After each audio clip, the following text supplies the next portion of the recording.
আরে বাসরটা তৈরি করেছে বাবা, তাতে কি পাওয়া যাবে? কলির মানুষ বাবা লাভ না থাকলে কিছু করে না। দেখবেন মা চৈত্র মাসে জামা কাপড় সেল হয়, সারা বছরই কিনবে না, ওই সময় টানাটানি হয়। কেন? ওই যে জামা কাপড়ে একটু করে ছাড় দেওয়া হয়, ওই জন্য চৈত্র মাসে সেলে সব কেনাকাটা হয়, তাই না? তাহলে কলির মানুষ একটু যদি ছাড় পায় তার জন্য পাগলের মতো ছুটে যায়। তো এই যে আমার দাদা ভাইটা কীর্তনটা করাচ্ছেন, তাতে পেল কি? কারণ বাবা কলির মানুষ যদি কিছু না পেত বাবা, সময়ের কত দাম, তাহলে কিসের জন্য এত সময়, এত মূল্য সময় ব্যয় করে এই হরিবাসরে বসে আছে? এই সময় তো মানুষের কত কর্ম থাকে, কিসের আশায় বসেছে, কিসের লালসায় বসে আছে? এই প্রশ্নটা বাবা মৌমিতা করছে না, বাংলার নবাব হোসেন শাহ দবির খাসার সাকার মল্লিককে করেছিল। এই দবির খাসার সাকার মল্লিকটাকে এক হচ্ছে রূপ গোস্বামী, এক হচ্ছে সনাতন গোস্বামী। যারা আমরা ইতিহাস পড়েছে বাবা, বাংলার নবাব হলো হোসেন শাহ। এই হোসেন শাহ, দবির খাস আর সাকার মল্লিক এরা ছিল ব্রাহ্মণ বংশের ছেলে। মুসলমানের ঘরে কাজ করতে বলে ওদের নামটা নিতে হয়েছিল মুসলমানের নাম, রূপ আর সনাতন নয়। ওদের নাম হচ্ছে দবির খাস আর সাকার মল্লিক। তো এদের দুজনকে নবাব প্রশ্ন করেছিল, আচ্ছা দবি সাকার, তোদের কাছে একটা প্রশ্ন রাখলাম। কি প্রশ্ন? আচ্ছা আজ আমি তোদের বেতন দিতে পাচ্ছি বা মাইনে দিতে পাচ্ছি, তোরা দুজনে আমার কথা শুনছিস, আমার কাজ করছিস, কিন্তু যেদিন আমি তোদের বেতন দিতে পারবো না বা যেদিন আমি তোদের মাইনে দিতে পারবো না, সেদিন কি তোরা দুই ভাই আমার কথা শুনবি না আমার কাজ করবি? কি মায়েরা ভালো করে একটু অনুভব করতে হবে। এই জগতে অনেক বাড়িতে বাবা রান্নার লোক থাকে, বাসন মাজার লোক থাকে, কাপড় কাচার লোক থাকে, রাখি না কাজের লোক। আচ্ছা মা এমনি এমনি কি করবে? বেতন দিতে হবে, আর বেতন যদি না দিয়েছ তো তোমার কথাও শুনবে না, তোমার কাজও করবে না। তার রূপ আর সনাতনকে প্রশ্ন করেছিল বাংলার নবাব হোসেন শাহ, আজ আমি মাইনে দিতে পারছি, তোমরা দুই ভাই আমার কাজ করছো, কিন্তু যেদিন আমি মাইনে দিতে পারবো না, সেদিন কি তোমরা দুই ভাই আমার কথা শুনবে না আমার কাজ করবে? করবে না তো? কিন্তু জানো আমার মাথায় আসে না, ওই নদিয়ার মাটিতে যার আজানো লম্বিত ভুজ, যার চাচর কেশর কেশ, সে যখন হরিনাম করতে করতে সুরধনী গঙ্গার তীরে ধরে যায়, হাজার হাজার ভক্ত, লাখ লাখ ভক্ত, কোটি কোটি ভক্তরা খোল করতাল নিয়ে ওই নিমাই পণ্ডিতের পিছনে পিছনে ছুটে যায়। বলতে পারো রো, বলতে পারো সনাতন, তারা কিসের আশাতে যায়? আমার নিমাই পণ্ডিত তো মাইনে দেয় না, তাহলে কিসের আশায় যায়? এই যে আমার দাদা ভাইটা কীর্তনের আয়োজনটা করেছে বাবা, কারোর বাড়িতে বাড়িতে 10 টাকা করে দিয়ে বলেছে যে আমাদের মৌমিতাদি কীর্তন গাইবে, আপনারা যাবেন? কাউকে বলেছে না, হয়তো প্রোগ্রাম দেখেছে যে অমুক অমুক কীর্তনিয়ারা আছে, কিন্তু কাউকে 2 টাকা দিয়ে বলেনি যে কীর্তন শুনতে যেও তোমরা। তাহলে কিসের আশায় এসেছে? এখন তো বাবা এরা যে ইউটিউব করছে, 2 দিন পরেই ছেড়ে দেবে, তারে মৌমিতাকে সবাই দেখতে পাবে, তাহলে কিসের আশায় এসেছেন? এটাই হলো চৈতন্য মহাপ্রভুর কৃপা। অভক্ত হলে হবে না বাবা, তারা দেখো বাড়িতে সিরিয়াল দেখতে ব্যস্ত, কিন্তু যদি হৃদয়ে প্রেম ভক্তি থাকে, পাগলের মতো 5 মিনিট হলেও তারা কিন্তু বাবা হরিবাসরে ছুটে আসে। কারণ সন্ধ্যেবেলা দেখেন এই তো অবস্থা, তাই না? এটা যদি বাবা এখানে একটা গ্রুপ ড্যান্স হতো বা যাত্রা নাটক হতো না, লোক ধরানো যেত না, তাই না? তাহলে মনে রাখতে হবে এটা কলিযুগে যারা যারা আসবে তাদের হৃদয়ে যতক্ষণ না প্রেম ভক্তিটা থাকে ততক্ষণ কীর্তন আসরে আসবে না। তাহলে মহাপ্রভুর নামের এমনই একটা গুণ আছে, এমনই একটা দাহিকা শক্তি আছে, যার জন্য আপনারা পাগলের মতো ছুটে এসেছেন। ঠিক তদ্রূপ এই যে দাদা ভাই কীর্তনটা করাচ্ছেন, তাতে হবে কি? গোলক বৃন্দাবনে বসে আমার রাধারানী গোবিন্দের কাছে প্রতিজ্ঞা রেখেছিল, বধূ আগত কলিকালে যদি আমার একজন ভক্ত হরি নাম যজ্ঞের জন্য কিছু অর্থ ব্যয় করে দেয়, জানো বধূ, আমি সেই ভক্তের ঘরে কি করি জানো? আমার হৃদয় ভান্ডার থেকে কিছু গুপ্তধন চুরি করে আমি তার ব্যাংকে দিয়ে আসি। ও মাইরা, এই অনুষ্ঠানটা চালাবার জন্য আমি কথার কথা বলি, যদি আমার 6 লাখ টাকা খরচা হয়, কম করে বললাম। এই যে প্যান্ডেল এত সুন্দর করে সাজিয়েছে, হরি বাসরটা তৈরি করেছে, আমাদের মতো অধম কীর্তনিয়াদের এনেছে, ভক্ত সেবা, মানে টোটাল খরচে বলি বাবা 6 লাখ টাকা যদি খরচা হয়, কম করে। আমার তো জানা নাই, কথার কথা বললাম। কিন্তু আমার রাধারানী আরো কিন্তু 6 লাখ টাকা ব্যাংকে দেবে না। তাহলে কোন ধন দেবে? যে ধনে চোরেরা চুরি করতে পারে না, যে ধনে কোনদিনই অপহরণ করা যায় না, যে ধনে কোনদিনই লুট করা যায় না, যে ধনের নাম হলো কৃষ্ণ প্রেম ধন। যদি একেবারে ভক্তের হৃদয়ে ভান্ডারে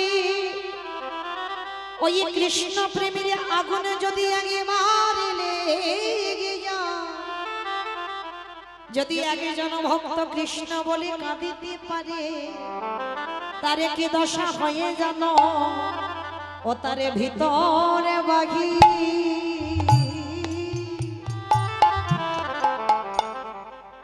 ও বাঘির আলো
ভিতরে বাহি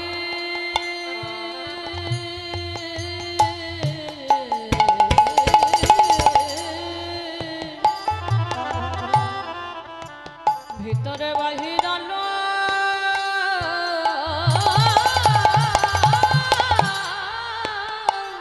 করে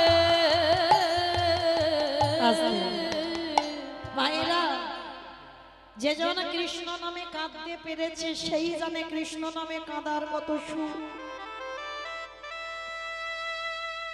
কারণ এই পৃথিবীতে বাবা সবাইকে ভুলে যেতে হবে। ভাগবত বলছে বাবা সব অনিত্য বস্তু, আর নিত্য বস্তু যদি থাকতে হয় আমার গৌর গোবিন্দের রাতুল চরণ। একটু আস্তে আস্তে মেরো না, বড্ড কানে লাগছে। এই জগতের সংসারে বাবা, জগতের সংসার মাঝে একবারের জন্য কোনোদিন সবাইকে ভুলে যেও, কিন্তু কোনোদিনই যেন আমার গোবিন্দ চরণ ভুলে যেও না। কেন? তার মতো আপনজন, তার মতো দিনের বন্ধু আর পৃথিবীতে তোমার কেউ হবে না। যদি বলেন কেন, একটু বাস্তবে মিলিয়ে নেন মা। তার মতো বন্ধু যদি হতো, আমাদের আসবার আগে যে আমাদের কথা ভাবে, কি মায়ের আমাদের আসবার আগে কথা ভাবেনি? আপনারা আমরা প্রশ্ন করব কেন মৌমিতা, আমি জন্মেই মার কোলে বসেছিলাম, আমার মা তো আমার কথা আগে ভেবেছিল। বলে না, কখনো তোমার মা ভাবেনি তোমার কথা, ভেবেছিল আমার বিশ্বের স্রষ্টা মালিক ভগবান। যতদিন না আমরা নারী জাতি বাবা, আমরাও মা হয়েছি, আমি একটা মা। এই জগতে গর্ভে সন্তান যতদিন না আসে ততদিন মাতৃস্তনে দুগ্ধ আসে না। বলেন তো ওটা কি মা নিজে নিজে তৈরি করলো? না, মা যদি নিজে তৈরি করতে পারত তাহলে তো গর্ভের সন্তান আসবার আগে পারত, কিন্তু হবে না বাবা। যখনই তোমার সন্তানের 5 মাস বয়স হয় তখনই মাতৃস্তনে দুগ্ধ আসে, তাহলে দিল কে? একদিনের একটা শিশু জন্মগ্রহণ করে কি খাবে? কতটুকু গরম, কতটুকু ঠান্ডা, কতটুকু টক, কতটুকু ঝাল, কতটুকু লবণ দিলে একটা স্তনদুগ্ধ তৈরি হয়। আজ পর্যন্ত কোনো বৈজ্ঞানিক ভাবেনি, ভেবেছিল আমার বিশ্বের স্রষ্টা মালিক ভগবান। তাই তার মতো ঋণের বন্ধু আর কেউ হবে না। তো মায়েরা, তো চলেন আজকে সবাই আমার এই দাদা ভাইদের আশীর্বাদ দেবেন। শুধু এ জন্মে নয়, প্রতিটা জন্মে জন্মে তাদের যেন কৃষ্ণ চরণে মন মতে থাকে। তো চলেন মা, আজকে আমরা সন্ধ্যাবেলায় সবাই চলে যাব কিছুক্ষণের জন্য শ্রীধাম নদিয়া নবদ্বীপ ধাম। কি মায়েরা সবাই যাবেন তো? সবাই যাবে? বাহ, তা সবাই যখন রেডি হয়ে আছে চলে যাব, তাহলে মায়েরা সবাই চলে গেলে কীর্তনটা হবে কাকে নিয়ে? কেউ যাব না মানে কারোর দেহ যাবে না, প্রত্যেকের মন গুলো যাবে, তাই না? কারণ একটা কথা মনে রাখবে বাবা, দেহটা যদি এখন নবদ্বীপে যায়, দেহটা যদি এখন বৃন্দাবনে যায়, স্বামীর অর্ডার নিতে হবে, ছেলে পুলে নাতিপুতি ওদের অর্ডার নিতে হবে, তবে তুমি যেতে পারবে, না হলে পারবে না। কিন্তু মন, এই মনটা বাবা স্বাধীন। ওই মনকে বলতে হবে না এখন স্বামী আমি নবদ্বীপ যাব, এখন স্বামী আমি বৃন্দাবন যাব, ওকে কোনো অনুমতি নিতে হয় না। এক্ষুনি একটু চোখটা বন্ধ করে মনে করো আমি সুরধনী গঙ্গার তীরে যাব, একটু চোখ বন্ধ করে মনে করো আমি বাঁকে বিহারীর চরণে যাব, তো সোজা বাবা চলে যাবে। তো আজকে দেখবো যিনি সত্যতে নারায়ণ, ত্রেতাতে রামচন্দ্র, দাপরে কৃষ্ণ, কলিতে হলেন শ্রীকৃষ্ণ চৈতন্য মহাপ্রভু। যেদিন আমার প্রভু নদিয়ায় এসেছিল, নদিয়ার অবস্থাটা কেমন ছিল জানো? আজ নদিগা উদয়গিরি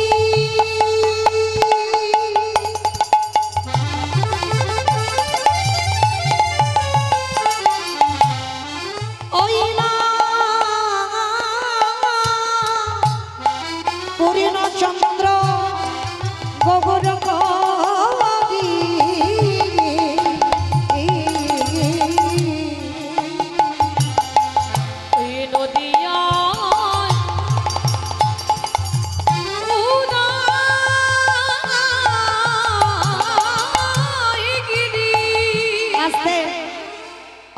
সন্ধ্যাবেলায় একটু ভজন সাধনের সময়, কই দেখি সবাই মিলে প্রেম সে একটু উলুধ্বনি দাও তো দেখি একবার।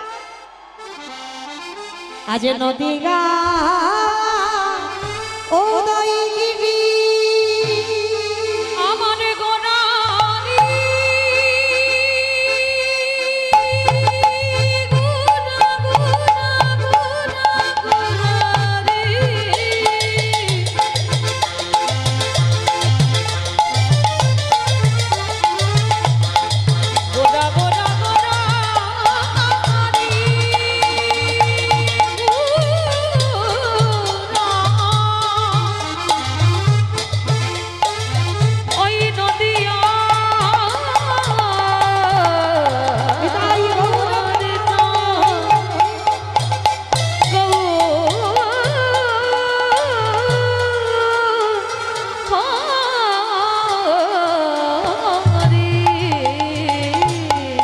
নদিয়া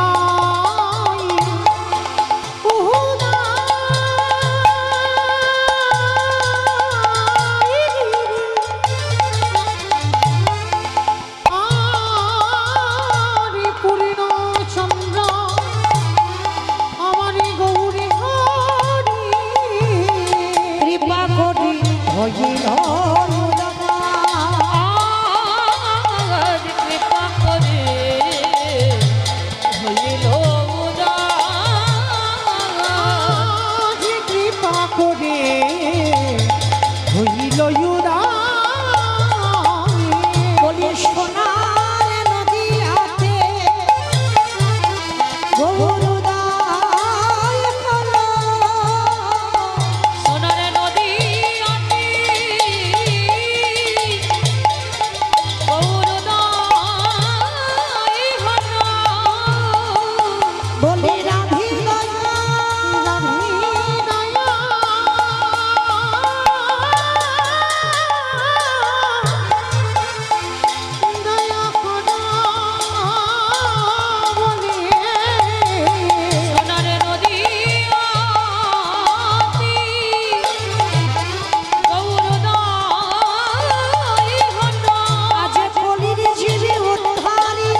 চৈতন্য মহাপ্রভু নদিয়ার মাটিতে উদয় হলেন বাবা, কিন্তু উদয় হয়েছিল বটে, আমরা মানুষ হয়ে বাবা কত জাতের ভেদাভেদ করি।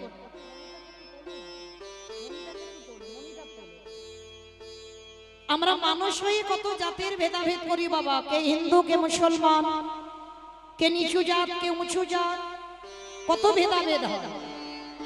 কিন্তু আমার চৈতন্য মহাপ্রভুর বাবা কোনো ভেদাভেদ ছিল না, সবাইকে কোল দিয়েছে।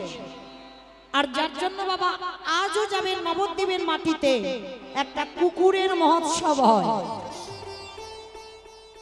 আচ্ছা বাবা একটু ভেবে দেখেন, আমি যদি মরে যাই, আমার ছেলে 1 বছর বাৎসরিক করবে, 2 বছর করবে, বা 3 বছর বা 5 বছর, তারপরে নয়।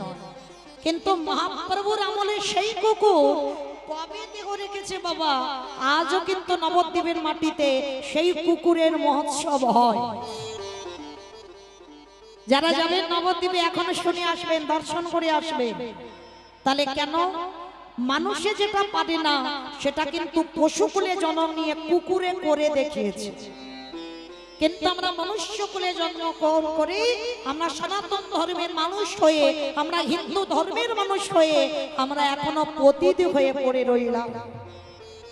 একটা অবলা জীব, সে কৃষ্ণ বলতে পারে না, সে বলতে চায়, আর আমরা বলতে পারি, বলতে চাই না।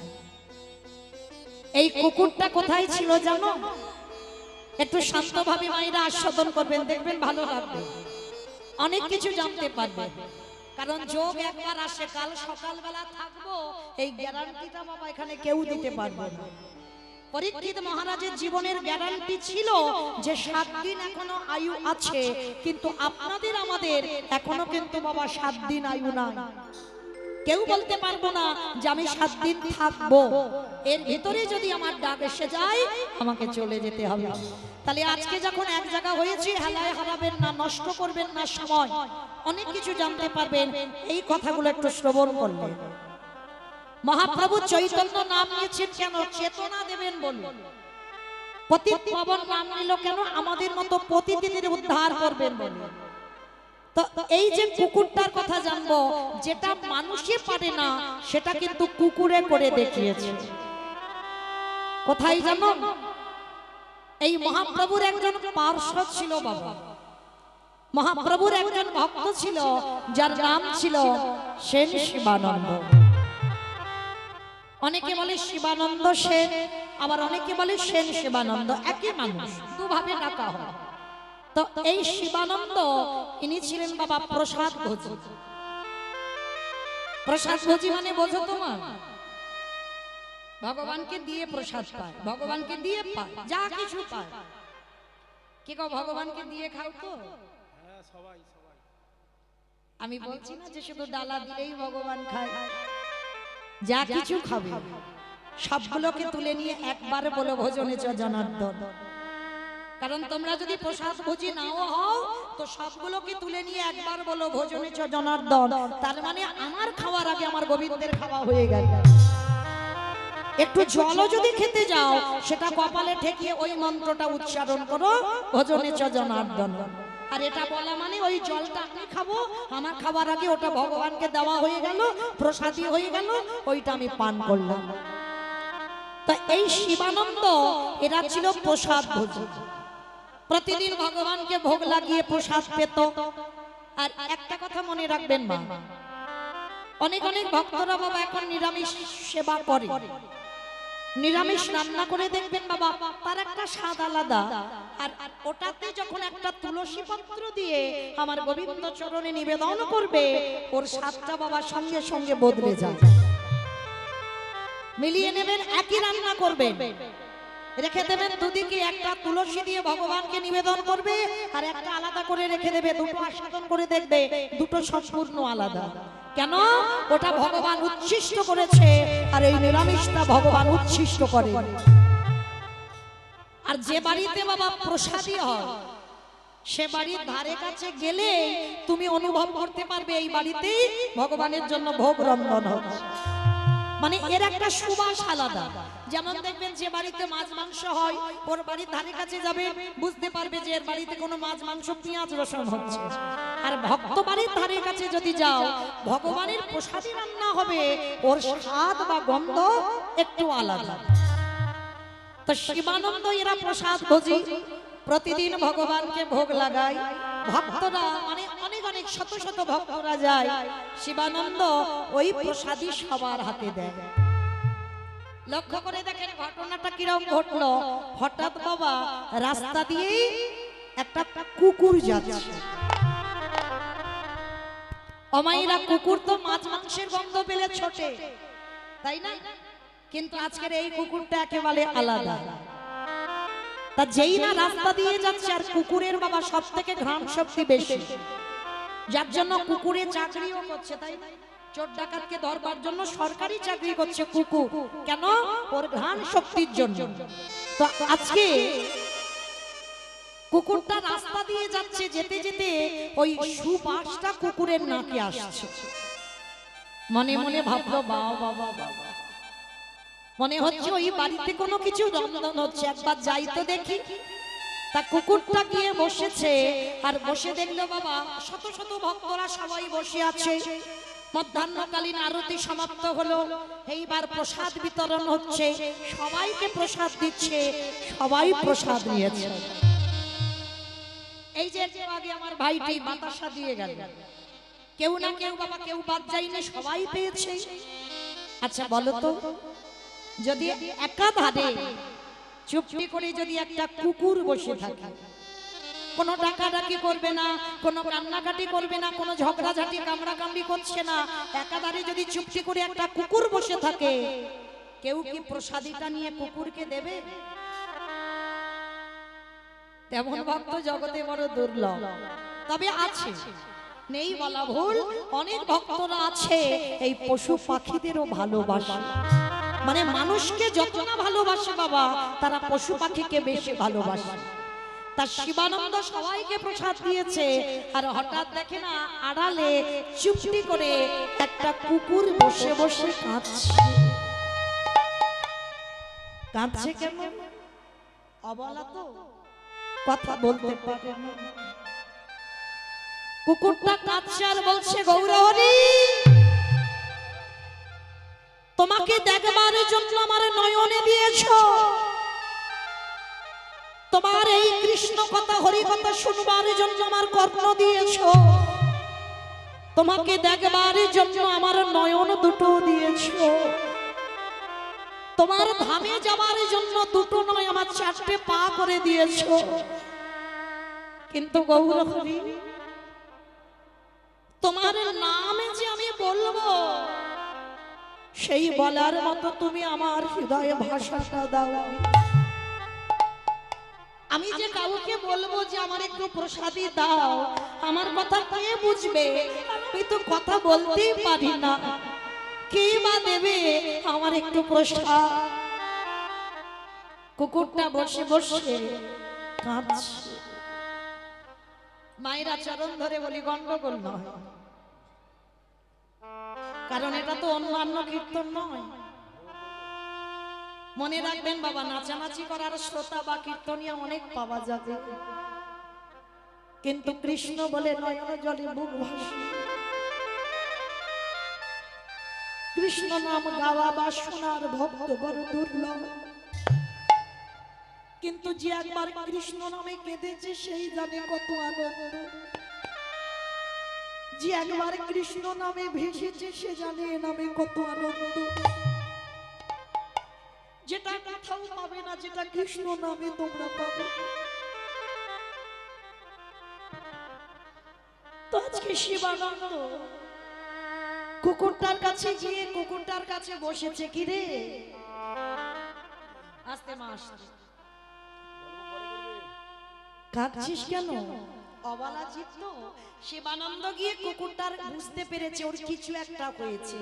তা কুকুরটাকে বলছে, খেরে তোর কি শরীরটা খারাপ হয়েছে? তুই এইরকম বসে বসে কাঁদছিস কেন?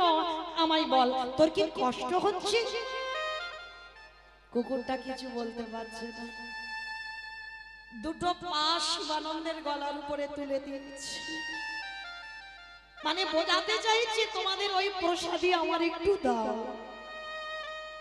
কিন্তু তো কথা বলতে পারছি না কুকুরটা। আচ্ছা মাইরা, ভক্ত চিনবে কি করে? এই যে গলায় তুলসীর মালা দেখলে মনে করবে বড় ভক্ত না। দাদার সঙ্গে তিলক সেবা করা দেখলে মনে করবে খুব বড় ভক্ত না। তাহলে শিখা রেখে দিয়েছে, গেরুয়া বসন করেছি, নামের মালা হাতে, খুব বড় ভক্ত না। তাহলে ভক্ত চিনবে কি করে? ভক্ত ভক্ত রেছে। ভক্ত চিনতে গেলে বাবা ভক্তের নয়নের দিকে তাকাতে হবে। একবার কৃষ্ণ নামে যার হৃদয়,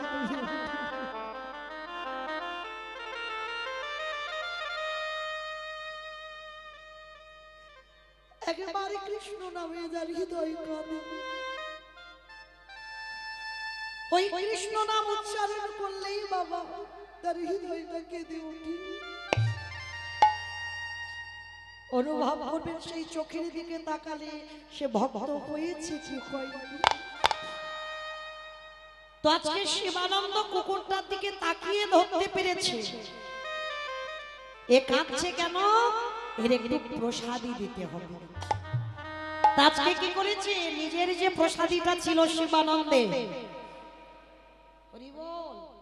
দাদা চা এখন দিও না, দিও না, এগুলো এখন সময় নয়। এগুলো কীর্তনিয়া ওঠা নামার সময় দিতে হয়, কীর্তন চলাকালীন নয়। হরি বল, অপরাধ নেবেন না বললাম বলে। নিতাই গৌর প্রেমানন্দে হরি বল, হরি বল। তো আজকে শিবানন্দ কুকুরটাকে বলছে, ঠিক আছে বুঝেছি, তোর আর বোঝাতে হবে না। তার মানে তুই বলতে চাইছিস সেই প্রসাদী একটু পাবি, তাই তো? ঠিক আছে দাঁড়া। তা শিবানন্দের ভাগে যে প্রসাদীটা ছিল, শিবানন্দ কি করেছি? কুকুরটাকে দিয়েছে। আর ওই কুকুরটা এমন স্বভাব হয়ে গেল, যেদিন যেদিন বাবা ওই বাড়িতে প্রসাদ বিতরণ হয়, ওই কুকুরটা দুপুরবেলা ওই ভক্তের বাড়িতে আসে। মানে দেখে মনে হচ্ছে কুকুরটা যেন শিবানন্দের বাড়ির পোষা কুকুর। মানে মাছ মাংসের গন্ধের দিকে যায় না, ওই যেখানে ভাগবত পাঠ হয়, যেখানে কৃষ্ণ কথা হরি কথা হয়, কীর্তন হয়, যেখানে সাধু সঙ্গ হয়, ওই কুকুরটা সেখানে চলে যায়। তো এইভাবে চলতে চলতে বাবা আজকের হয়েছে একাদশী। যদি বা আজকের একাদশী নয়, কালকে একাদশী, তাই তো? জানো তো নাকি ভুলে টুলে গেছো? হ্যাঁ, তো যারা একাদশী করো তারা অবশ্যই জানো কালকে একাদশী। তো বিশেষ করে যারা একাদশী করবে আর যারা করবে না তাদের বিশেষ করে শোনা দরকার। তো কালকে যেহেতু আমাদের একাদশী, তা আজকের শিবানন্দ বাড়িতে একাদশীর আয়োজন করেছে। অমাইরা একাদশীতে বাড়ি অন্ন টন্ন হবে কি? ভগবানে কি অন্ন ভোগ লাগাবে? লাগাবে না। ফলমূল সাকার তৈরি করে দেবে। তার যেই না ভগবানকে ওই ফলমূলের প্রসাদী দিয়েছে, আর প্রতিদিন তো শিবানন্দের বাড়িতে কুকুরটা আসে। শিবানন্দ মনে মনে ভাবলো আজকে তো একাদশী, তা এই একাদশী তিথিতে কুকুরে কি আর ফলমূল খাবে? তাহলে ওর জন্য আলাদা করে একাদশী তো কি হয়েছে, ও তো কুকুর জাতি, ওর জন্য একটু অন্ন বানিয়ে রাখা। তা ভক্ত আর একটা ভক্তের জন্য একটু অন্ন বানিয়ে রেখেছি, আর সেটা ভোগ লাগানো হয়নি বাবা, ফলমূল ভোগ লাগানো হয়েছে। দুপুরবেলা সমস্ত ভক্তরা এসেছে, একাদশীর ভক্তরা অনেক ভক্ত একাদশী করেছে, আর সবার হাতে হাতে ওই ফলমূল সাকার দিচ্ছে। আর কুকুরটা এক ধারে বসে আছে, আর কুকুরটার সামনে শিবানন্দ ওই প্রসাদী নয়, ওই অন্ন ব্যঞ্জন ওই কুকুরটার সামনে কলা পাতায় দিয়েছে। কুকুরটা ওই অন্নের দিকে তাকিয়ে দাঁড়িয়ে দাঁড়িয়ে কাঁদছে। আমি কাকে বোঝাবো? একাদশীতে অন্ন পাওয়া নিষিদ্ধ।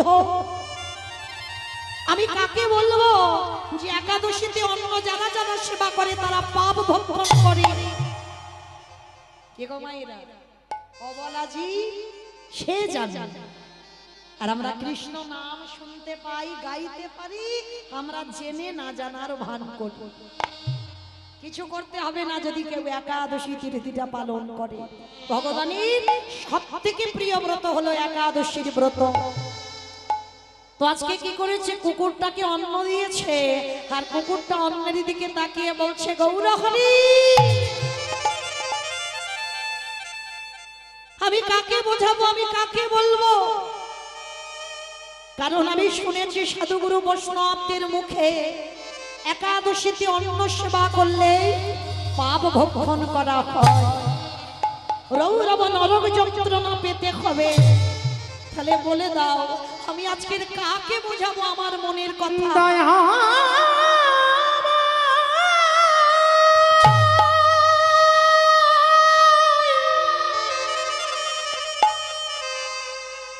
তুমি আমায় বদন দিয়েছ বটে, কিন্তু বলার মতো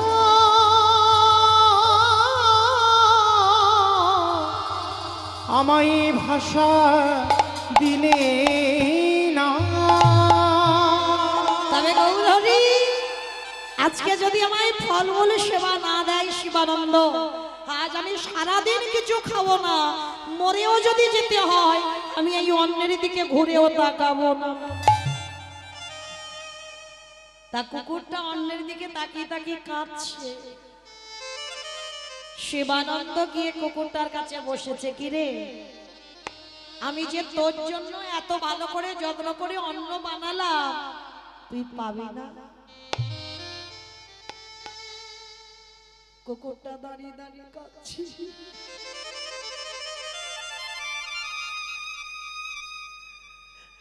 আমার কথা আমি কাকে বুঝাবো?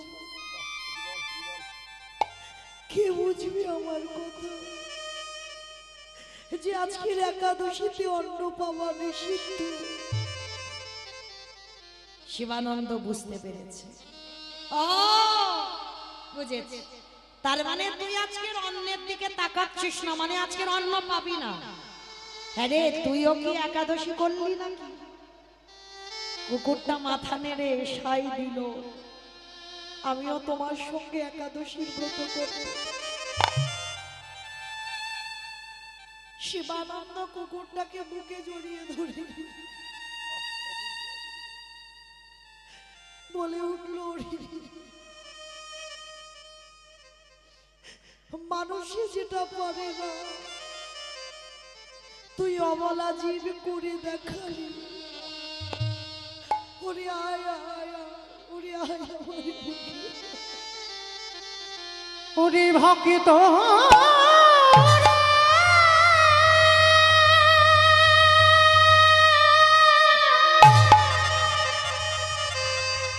একেবারে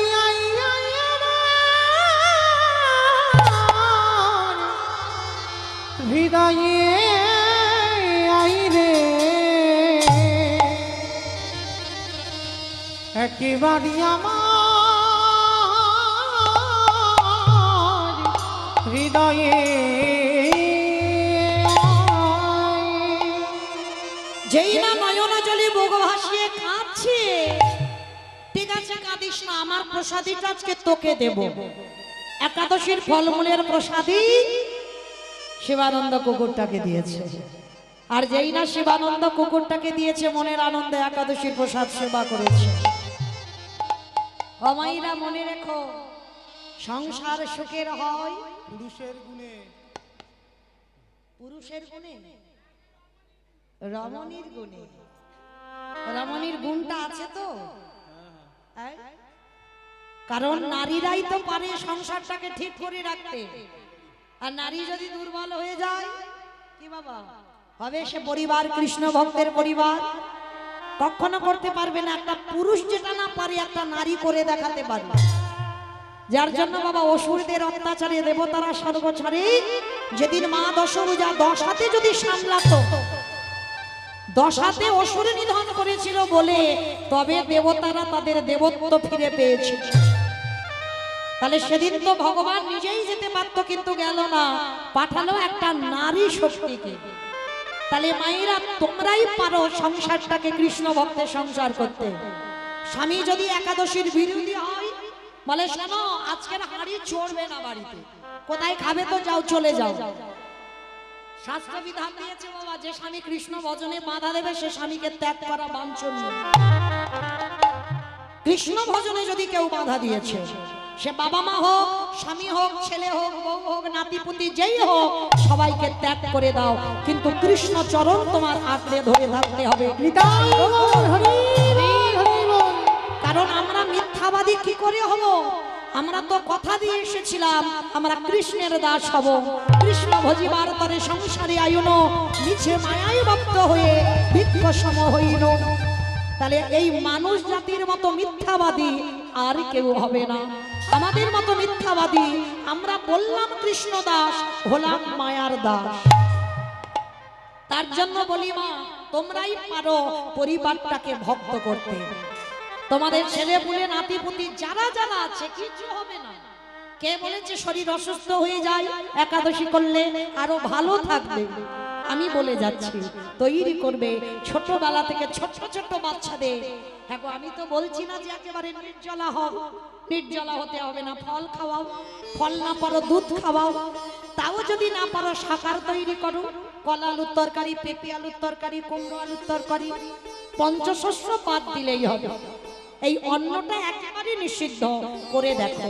যদি তোমার সংসার কৃষ্ণ ভক্তের সংসার না হয়, তো বাবা সেদিন থেকে কীর্তন গাওয়াটাই ছেড়ে দেবে। কারণ এই নারীরা পারে তার সংসারটাকে শক্ত করে কৃষ্ণ ভক্ত তৈরি করতে। তো আজকে শিবানন্দের বাড়ির পোষা কুকুর হলো, আর যেই না কুকুরটা ওই শিবানন্দের বাড়িতে থাকে, প্রতি বছর নবদ্বীপের মানুষরা সবাই যায় রথযাত্রার সময় পুরী ধাম। এই রথযাত্রার সময় আজও বিধান আছে বাবা, পুরী ধামে সবাই নবদ্বীপের ভক্তরা যায়। তা শিবানন্দ কুকুরটা বায়না ধরেছে, প্রভু আমিও যাব। তবে বাবা এখনকার সমাজ নয়, তখনকার সমাজ কুকুর বিড়ালের এঁঠোগুলো খুব মানামানি করত। মানে যদি কুকুরের ছোঁয়া লাগে তো স্নান করতে হবে, বিড়াল যদি কোথা থেকে হেঁটে যায় তো গঙ্গা জল ছড়িয়ে পবিত্র করতে হবে। তা শিবানন্দ কুকুরটাকে নিয়ে যাচ্ছে, সমস্ত ভক্তরা বলে উঠলেন, শোনো শিবানন্দ, কুকুরটাকে নিয়ে যাচ্ছ যাও, কিন্তু মনে রেখো আমরা কেউ তোমার সঙ্গে সঙ্গ নেব না। কারণ এই কুকুরের ছোঁয়া যদি লাগে আমরা অপবিত্র হয়ে যাব। তো শিবানন্দ বলছে, ভাই একটা কাজ করো, তাহলে তোমরা তোমাদের মতো যাও, আমি আমার কুকুরটাকে নিয়ে পুরী ধামে যাব। তা নদী পার হতে হবে, নৌকার ঘাটে গিয়ে বাবা মাঝি ভাইকে বলছে, মাঝি ভাই আমার কুকুরটাকে একটু পার করে দেবে? তা মাঝি তো রেগে গিয়ে বলছে, শোনো, তোমার কুকুরটাকে যদি আমার নৌকায় তুলি আমার নৌকা অপবিত্র হয়ে যাবে, আর আজকে যদি তোমার কুকুর নৌকায় ওঠে তাহলে আমার এই নৌকাতে সারা দিন আর কেউ উঠবে না। তাহলে কি করব বলো? আমি কি তোমার সারা দিনের রোজগার বন্ধ করে তোমার কুকুর পার করাবো? বলো তুমি কি করবে বলো। তা শিবানন্দ বলছে, ভাই একটা কাজ করো না, যদি সবার ভাড়াটা আমি যদি একা তোমায় দিয়ে দিই তাহলে তো পার করে দেবে। বলে ঠিক আছে, তাহলে সবার ভাড়াগুলো দিয়ে দিও, সারা দিনের রোজগারটা তুমি দিয়ে দিও। তবে হ্যাঁ, আর নদীর ওঘাটে গিয়ে তোমাকে বালতি করে জল নিয়ে আমার নৌকাটা কিন্তু পরিষ্কার করে দিতে হবে। কারণ কুকুর উঠবে, অশুচি হয়ে যাবে, অপবিত্র হবে, তোমাকে ধৌত করে পবিত্র করে দিতে হবে। ঠিক আছে ভাই, তুমি যখন বলছো আমি তাই করব, কিন্তু আমার কুকুরটাকে রেখে যেতে পারবো না, ওকে নিয়ে যেতে হবে। ঠিক আছে চলো। কুকুরটাকে নিয়ে নৌকায় উঠেছে, আর নৌকাতে উঠেছে, যেই না নৌকাটা ছেড়েছে কুকুরটা মনে মনে ভাবছে, আমি আছি বলে আমার প্রভুর কাছে আমার প্রভুর এত কষ্ট। সবাই কত কত কথা বলছে, তাই আমি সিদ্ধান্ত নেব আজই আমার এই মালিকের কাছ থেকে আমি চলে যাব। মরতে হলে একা মরবো, আর যদি পুরী ধামে যেতে পারি তো একা যাব, কিন্তু আমার মালিকের সঙ্গে যাব না। কারণ আমি আছি বলে আমার মালিকের এত কষ্ট। এইবার নদীর ঘাটে গেছে, নৌকা থেকে নেমেছে, আর কুকুরটা তীরে দাঁড়িয়ে আছে, আর বালতি বালতি করে জল নিয়ে নৌকাটা শিবানন্দ পরিষ্কার করছে। আর এই নৌকাটা পরিষ্কার করছে, আর সেই সুযোগে কুকুরটা পিছন থেকে শিবানন্দকে রেখে পালিয়ে গেছে। মালিকটা যেই না পিছনে তাকিয়েছে, কুকুরটাকে দেখতে পাচ্ছে না। মাঝি বলে উঠলেন, কি ভাইয়া দেখলে তো, ওটা কুকুরের জাত। হাজার যদি তুমি পোষো, ওর স্বভাব জীবনে বদলাবে না। মনে হয় কোথাও মাছ মাংসের গন্ধ পেয়েছে, সেই দিকে ছুটেছে। দেখলে তো, যার জন্য তুমি এত কষ্ট করলে, আজকে সেই তোমার দেখো আজকের এখানে ফেলে রেখে একা চলে গেল। অভিমান হলো শিবানন্দের, যার জন্য আমি আমার সঙ্গ ছাড়া হলাম, আমি দলবল ছাড়া হলাম, আমি একা যাচ্ছি ওকে নিয়ে, আর ও কিনা আমাকে ছেড়ে ও চলে গেল। ঠিক আছে, তা ও যদি আমায় ভুলে যেতে পারে, আমি ওকে ভুলতে পারবো না, আর কোনোদিন কখনো ওকে আমার বাড়িতে আশ্রয় দেব না। কিন্তু মাইরা, কুকুরটা গেল কোথায়? শিবানন্দের অনেক আগে কুকুরটা পৌঁছে গেছে জগন্নাথ ধাম, পুরী ধাম। যারা দর্শন করেছেন বাবা জগন্নাথ ধাম, দেখবেন মা, জগন্নাথ দেখবার আগে একটা রূপ দর্শন করতে হয়, যেটা হলো গরুর ধ্বজস্তম্ভ। দেখেছেন? কতজন দেখেছেন গরুর ধ্বজস্তম্ভ? ওই একবার হাত তোলেন তো দেখি, কারা কারা দেখেছেন গরুর ধ্বজস্তম্ভ? দেখেছেন? দেখবে কি করে বাবা, সব তো এক সপ্তাহের মধ্যে 3 দিন তো পুরী, আর 3 দিনই তো বাবা শুধু 3 দিনই পাল্টি খাবে, আর অতি কষ্টে ঠেলাঠেলি করে একবার জগন্নাথ দেখবে। কোন ভক্ত মনে করবে না যে 3 দিন আমার ঢেউ খাওয়া বন্ধ হোক, আমি 3 দিন যেন আমার জগন্নাথ দর্শন করতে। অত সোজা নয়, ঢেউ খাওয়াটা মিস করা যাবে না। যেখানে যাও না কেন বলে, আগে পুরীতে নিয়ে চলো না, ওই জায়গায় গেলে তবে শান্তি। জগন্নাথ দেখলে কি শান্তি? না, ওই পুরীতে পাল্টি খাবে, ওতেই শান্তি। কিন্তু মনে রাখবেন বাবা, এই পুরী ধামে বহু বহু জিনিস আছে আমাদের দর্শন করবা। আমার জগন্নাথকে সরাসরি কোনোদিন দর্শন করা যায় না। জগন্নাথকে দেখবার আগে বিশেষ করে বাবা 18 নালা দর্শন করতে হয়, আর 18 নালা দর্শন না করে যদি কেউ জগন্নাথ দেখে, আজকের গ্রন্থ বলছে সে জগন্নাথ দেখায় নাকি কোনো ফল হয় না। আরো বলে যাই বাবা, ওই জগন্নাথ দেখবার আগে ওই সম্মুখে আছে গরুর ধ্বজস্তম্ভ। এই গরুর ধ্বজস্তম্ভতে আজও আমার মহাপ্রভুর হাতের চিহ্নটা বর্তমান। প্রতিদিন মহাপ্রভু ওই গরুর ধ্বজস্তম্ভতে হাত দিয়ে আমার সচল জগন্নাথ, এগমা মহাপ্রভু তো সচল জগন্নাথ, আমার সচল জগন্নাথ ওই অচল জগন্নাথ দর্শন করতে।